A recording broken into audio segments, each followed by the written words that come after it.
welcome back. It's been a little while.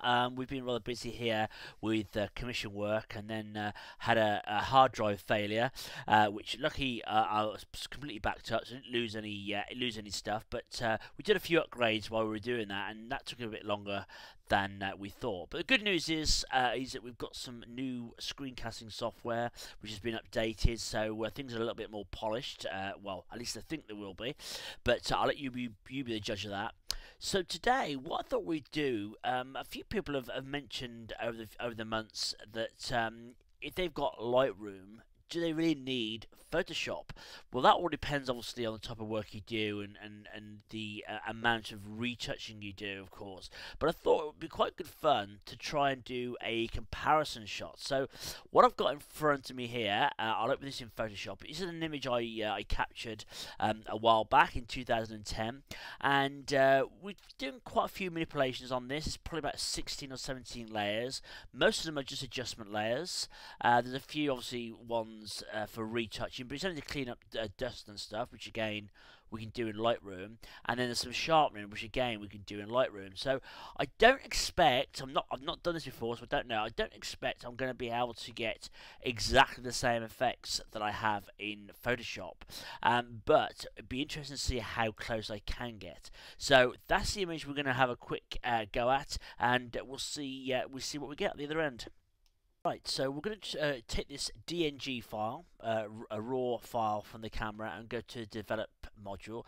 Now, I remember this image very well, not only when I shot it, but I also remember when I came to retouch it, the amount of dust that was on the sensor. So I've already gone in and done a bit of a clean up on that using the spot tool here. You can just see how much dust I'm talking about. It was absolutely plastered, which is partly due to the camera I use. It's renowned for being a bit of a dust trap, and I tend to get it professionally cleaned because it never seems to clean up properly when I do it. So yeah, so there's quite a lot of dust on this shot, but also shooting these in long exposures, which this was, this is a 30-second exposure, you do tend to attract more dust through that as well. So to save you boring you, I've already gone in with the spot remover tool and just gone in and just cleaned up a few bits like so with that tool. But we won't show you all that because that would be very long and very boring.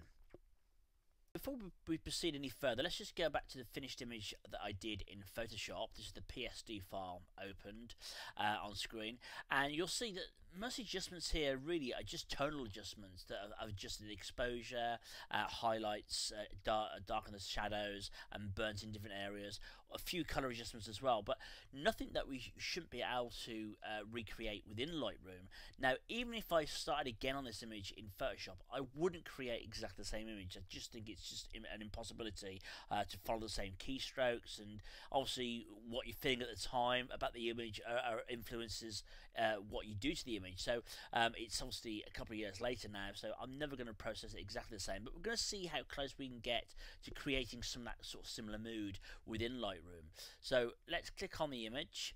First thing I've just done, we're going to do, is just to reset these settings. These are the original developing settings that I made to the image back in the day when I first processed it. So I'm just going to reset those by clicking the Alt or Option key and then reset like so. So we're going to start with a blank canvas of the image straight from camera. So first thing I'm going to do is go to the basic panel, and I'm going to point out to you something. Normally, my normal workflow, majority of my images will go through into Photoshop, and therefore the adjustments I make in Lightroom in my normal workflow is that I don't do my fine tuning in Lightroom. This image is going to be different. I will make my final adjustments here because this is basically where the image is going to end up being output from. So, but normally I don't. I leave the images fairly flat. So let's go first of all. I'm going to go to the recovery. I'm going to hold down the Alt or Option key, go to recovery, and just check out if there's anything blowing out, which it doesn't seem to be. We can tell that by the histogram up here. If anything was blowing out, this would be going right off the edge of the scale.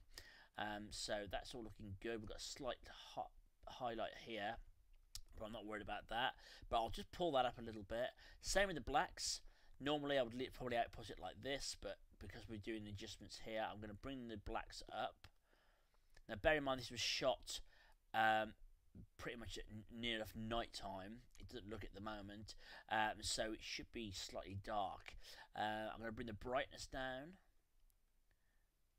not too much, like so, and just basically get the image in a roughly neutral state so that I can start to work on it a bit more in fine detail in a moment.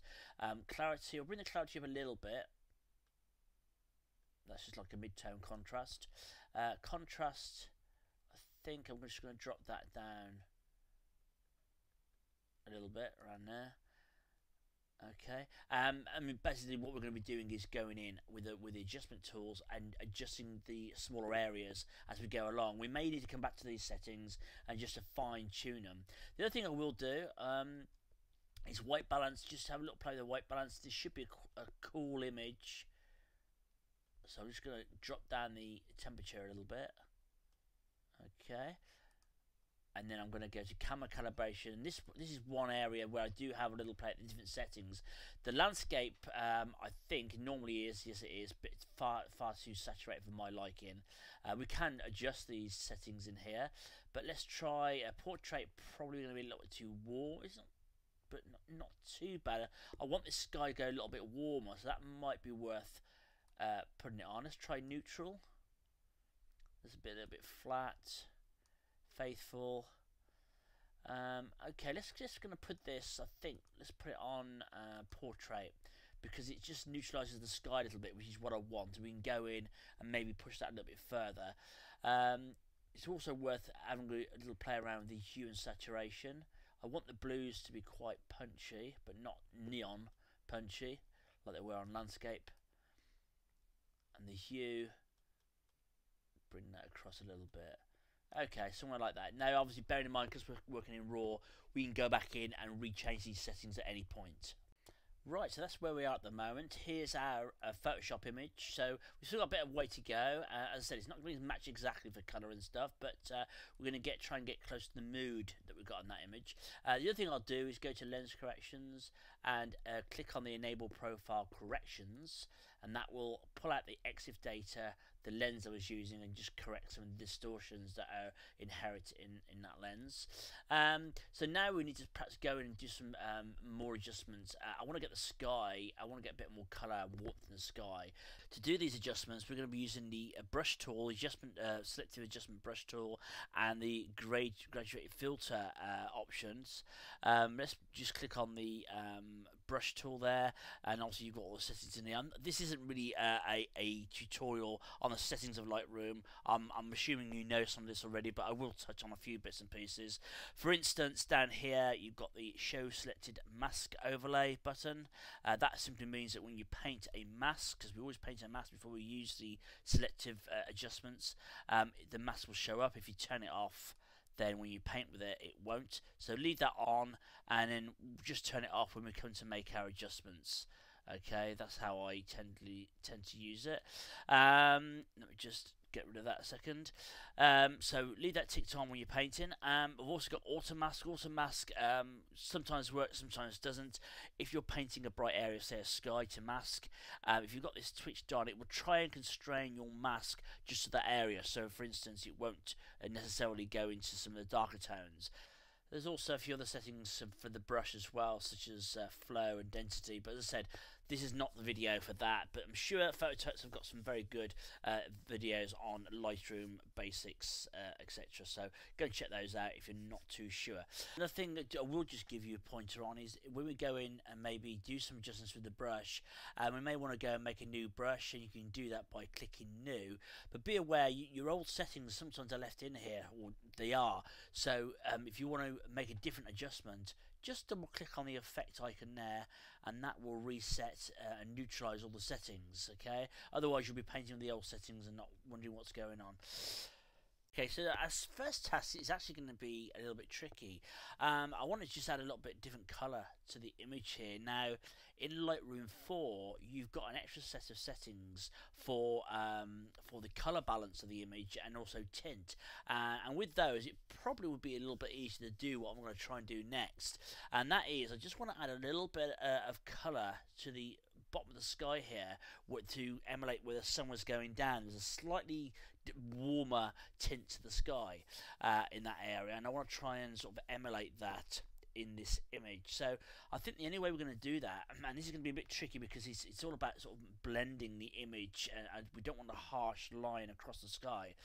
So to do that, what I'm going to do is going to get a brush. I want to make the brush not too big, but I do want it to be quite soft. So with feather, I'm going to feather it. You can see the brush adjusting as I move this across. I'm going to feather it to 100. Okay, I'm going to have to bring the saturation down on the image. And bear in mind, we can go back and change these settings after we've painted. And also, there's a little box here which says colour. Now, this means you can actually paint with the colour. So, if I hold down the Shift key, I can drag this little eyedropper out onto the image and pick up a colour that's already in the image. So, let's say you wanted to, you had a shooting a model with some eyeliner on, or mascara or what have you, and you saw that the makeup wasn't quite perfect, you could go in, sample that colour, and basically paint over the image to tidy up the makeup, which I've seen done. So it's useful for things like that. Now we haven't got a colour in here that I particularly want to use, so what I'm going to do is just pick my own, and I basically just want to warm the image up. So I'm just going to pick a warmish tint, somewhere around that, and bear in mind if it's not right we can go back in. Now I have to drop down the saturation down because obviously we've already got colour in the sky here. To make this show up, we're going to have to drop the saturation down a bit, and we can adjust this if we found again the setting's not right. So first of all I'm going to do my mask. So I really want to mask around here. You can see my mask very subtly going on. I don't mind if it goes into the sea a little bit, and over there like so. Okay, I'm just going to extend it across this way a little bit more. I'm going to turn off the mask so you can see what I'm doing, and now with the saturation slider I'm just going to drop that down a bit further. I don't know if you can see this on the screen how well.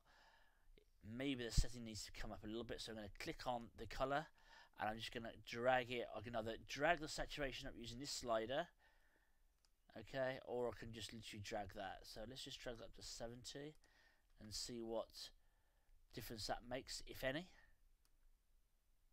And that has made a difference, but I'm going to drag it up a bit further. Let's drag it up to about 90, like so. And again, with the saturation slide, just have a little play around. Okay, I don't know if you can see this. I've dropped the saturation down quite a bit there. Let me just toggle this on and off. There's before, there's after, so it's quite subtle. If in doubt, I've got to be very careful. I don't want a very distinct line between the warmth and the sky before. I want it to be subtle, and I don't think I'm going to take it any further than that. But if in doubt, you could go back in and try and do a new brush and go over again. But I think that's going to get a bit messy. So I think we're better off just using that, or if not, just go in here, delete that pin, and maybe bring the flow up, and maybe the density, and even this a little bit, and just go over it again if you find you need a little bit more saturation.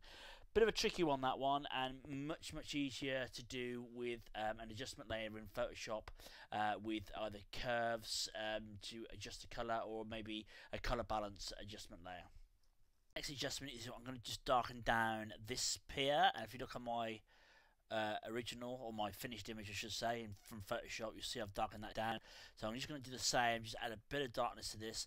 I'm going to add a new brush, double click the effect to reset all the settings, make sure that the selected mask is checked. I also want auto mask on, and with a slightly smaller brush I'm just going to go best I can over this area, try and constrain the mask just to the pier best I can, and also mask appears to have done not a bad job on that.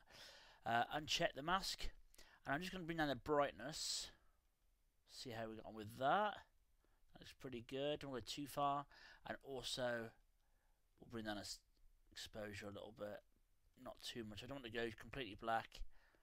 And I may well add a vignette to this as well later, possibly. Saturation, anything else I'm going to leave. So there's just a very quick adjustment, no problem at all. To our finished image again, you'll notice I've got a little bit more brightness here and contrast, and that's kind of focusing the viewer's eye into these areas. So I want to add a little bit more contrast and brightness to that area, and again we're going to do this with an adjustment brush. So adjustment brush, new, put the mask on again. Auto mask I'm going to turn off this time. So we'll start off with a small brush. I want the density, I'll leave the density at 100%, flow 100, etc., and just come in. Actually, what we will do, that is going into the rocks a fair bit. Let's turn on the auto mask if that helps us any. Yeah, that's a bit better. So auto mask can be helpful. It's gone into the rocks a little bit there. I'm not worried about that at the moment. So bring that down and around, like so. I'll leave it to there for now. Bring it up, and I want to bring it just along this area, like so, and make sure we fill the rest of that in best we can. I'll go in a second and clean it up a bit more, but I'll just show you the adjustment. Okay, so we turn off the show selected mask, and I want to bring the brightness up.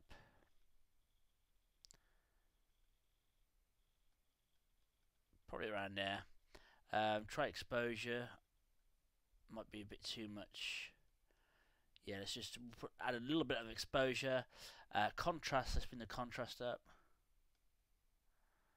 Okay, so what that's done now, that's brightened that area quite nicely, but we have got a distinct line here. Now we could try and go in and soften the mask, but I think what's probably easy to do is to go to New, make sure we reset this, and turn mask on, and we'll go back in and we'll add another pin, and we're going to drop the density down to about 50 on there.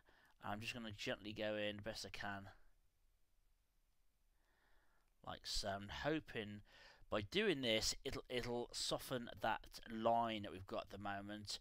I'm going now, and I can add a bit more brightness, not quite as much, but it might just soften up the transition and add a bit of contrast. Okay, let's go before, after. Okay, I need to go and clean this up a little bit more. This is the problem here is, again, in Photoshop, what I would be doing now is maybe making a selection around this bad transition and going in with the blur tool and just blurring that out. It's a little bit more tricky with this because we've got to try and do it with brush strokes, and that's never very easy. Okay, so I've managed to alleviate that line the best I can. All I've done is gone into the mask, and as you can see, I've just dropped the opacity, the density I should say, down a little bit, and gone over that just to help just even it out, and it seems to have done the trick.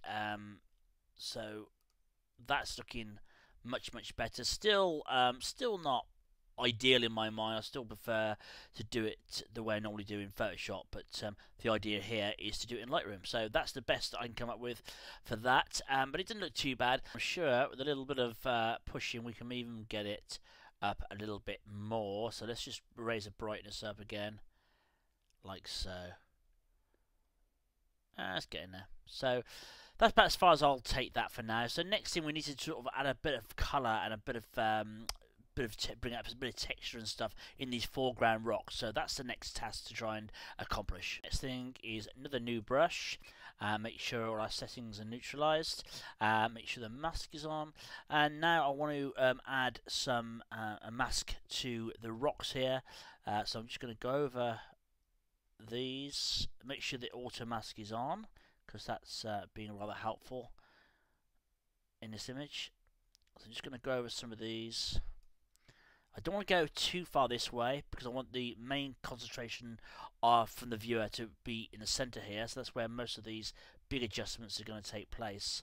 Just finish that mask off to save you hanging around. So that's as far as I've got at the moment. Let's just go back to our finished image and see what we've got here. So we've got quite a bit of contrast in there and some nice highlights being brought out. So that's what we want to try and accomplish. So we'll do that with just put the mask back on a minute, see where we are. Okay, so we need to add some contrast to these, I think. just a little bit. Brightness, quite a bit of brightness. Now, if you've got any bits of masking that you've missed, this is where it's going to show up when you start brightening stuff quite a bit. And I think there might be an issue there, so I need to go in and check that in a minute. Clarity, I'm going to bring the clarity up, add a little bit of mid-tone contrast to that part. Saturation, I'm going to bring up. Like so, see what that does. Exposure, let's try and bring the exposure up a little bit as well. That might be too much. Okay, let's see how we get on with that. So here's the adjustment to the rocks. There's before, there's after, and I think this foreground one is too bright. So what we're going to do is enable the mask again, like so. I've dropped down the density now to about 20.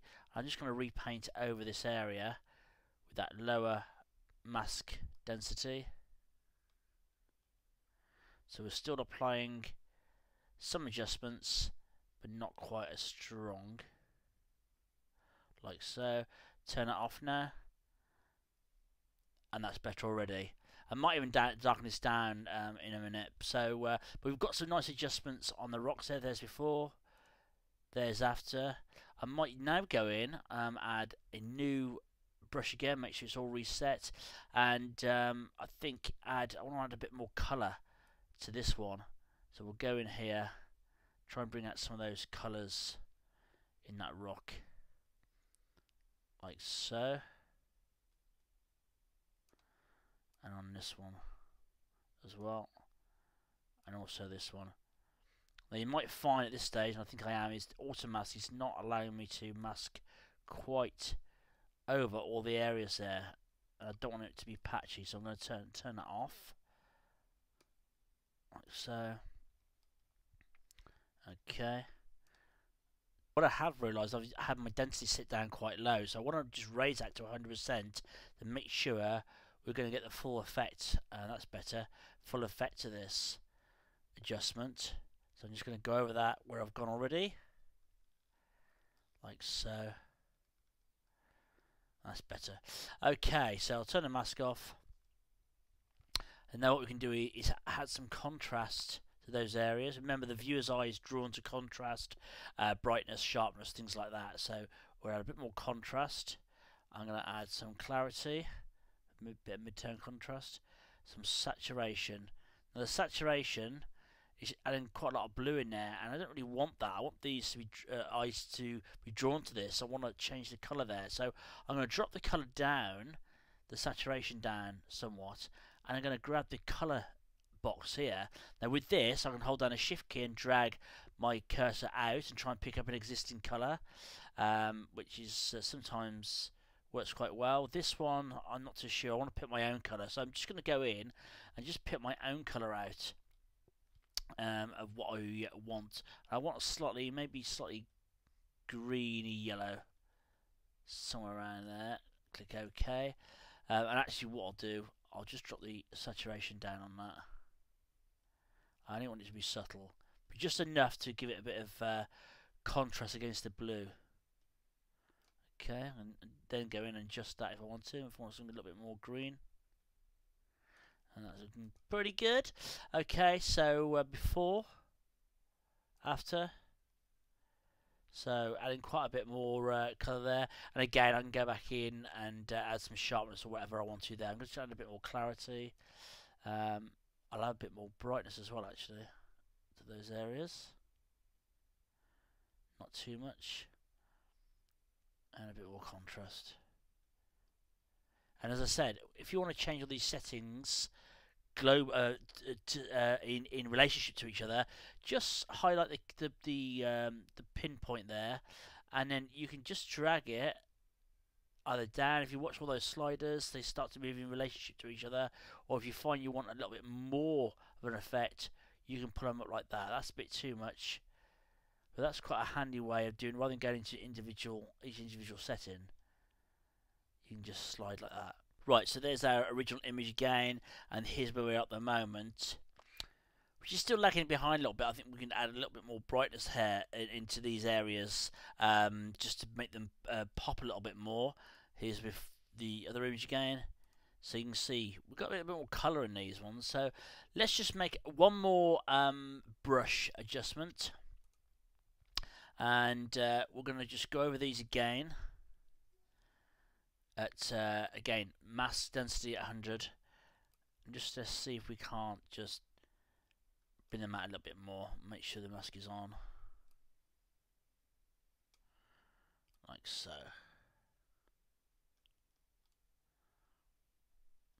I'm not going to do this one in the foreground. Let's just turn that off. Just see if we can get these to pop a bit more. Put the brightness exposure up. That's far too much. Okay, that's not too bad for these foreground ones. Contrast. Okay, that's looking pretty good. And again, I'm just going to add a bit of sharpness. Not too much, because we need to sharpen the image when we output it, but a bit of sharpness there. Okay, I think that's probably just add a bit more brightness. And what I'm going to do is just go back in the mask. I'm going to drop down the density, and I'm going to just paint away some of this a little bit lighter. I think it's a bit too much on that front one. Like so. And also, if you hold down the Alt or Option key, that also, you'll see the cursor's changed to a minus. There's a bit of the mask has gone too far up there. Let's take some of that away. Okay, so let's have a look at that now. Okay, that's looking better. So, before, after. Okay, it's probably a little bit too hot down there, but I'll sort that out in a second rather than showing you all through that. Next thing I want to do is sort this water out, and I think we're nearly there with this image.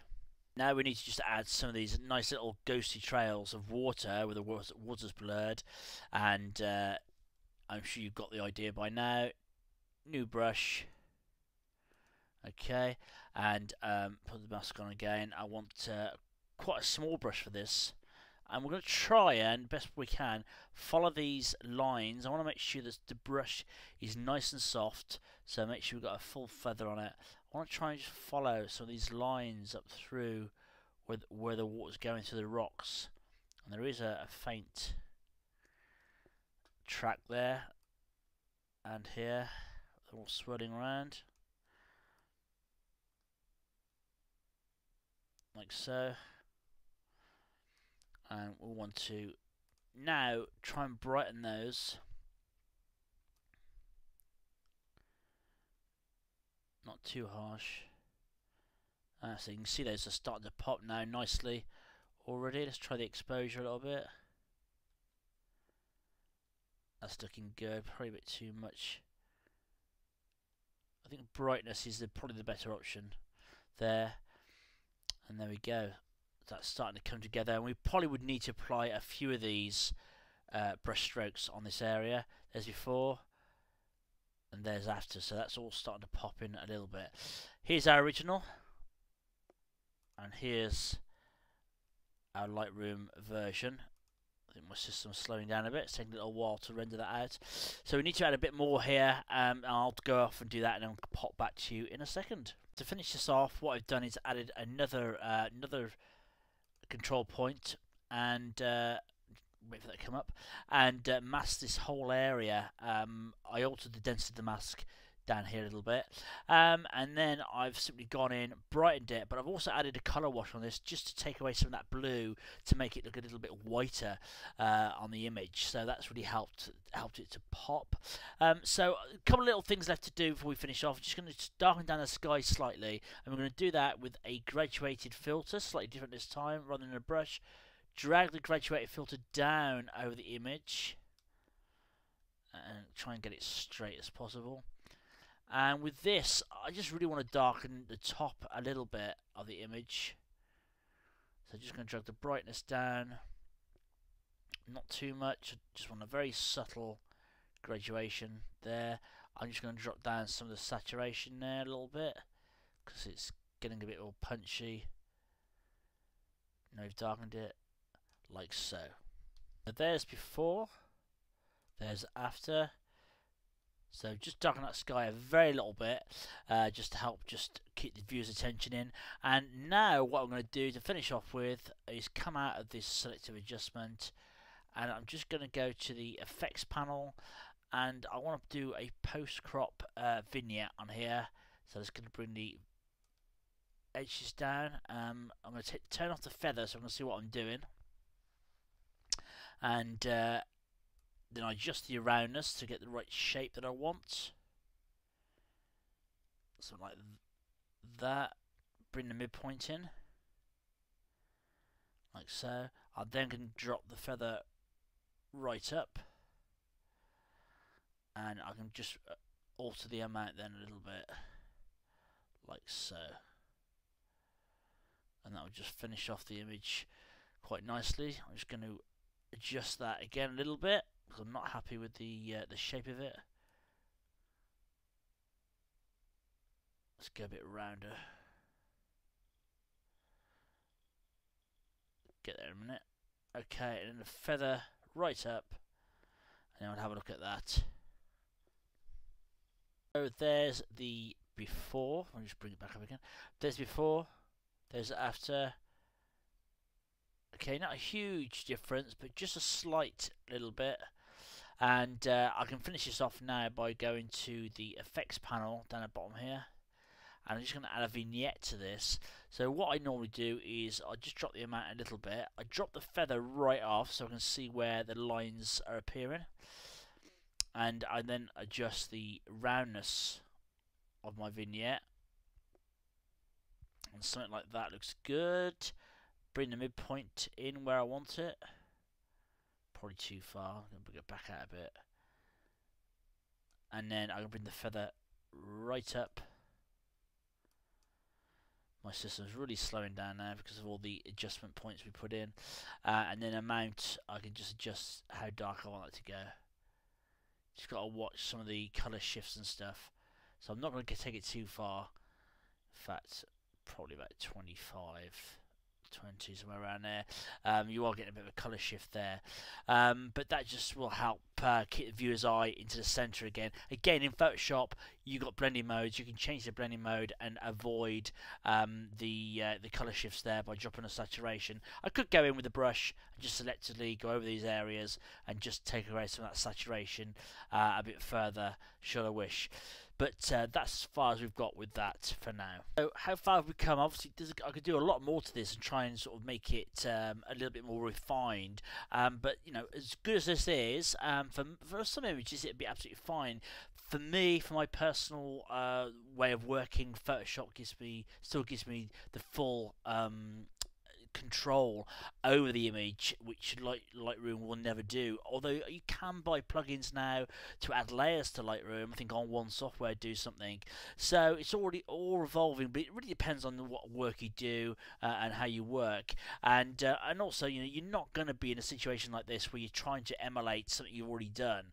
Very unlikely. You will produce something within Lightroom. Like if I hadn't produced this image already, what I've produced in it would be what I've produced, and I'd be maybe quite happy with that. Do a before and after for a bit of fun and see what the images look like alongside each other. And let's get rid of these panels so we can have a better view of it. So this is what we've ended up with and what we've had to begin with, like so. Just get rid of that panel.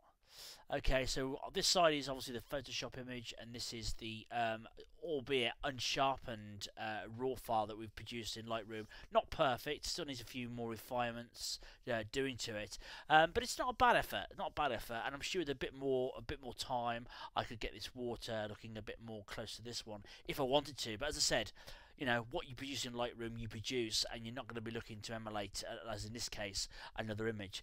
So I hope this has been kind of interesting enough to view what's possible in Lightroom. As I said, for most people it's probably enough. For me, it's not quite there, but I'm sure with the new Lightroom coming out at some point in the future, there's going to be new added features which may again bridge that gap. But personally for me, the control in Photoshop is still superior, and that's what I'll be using.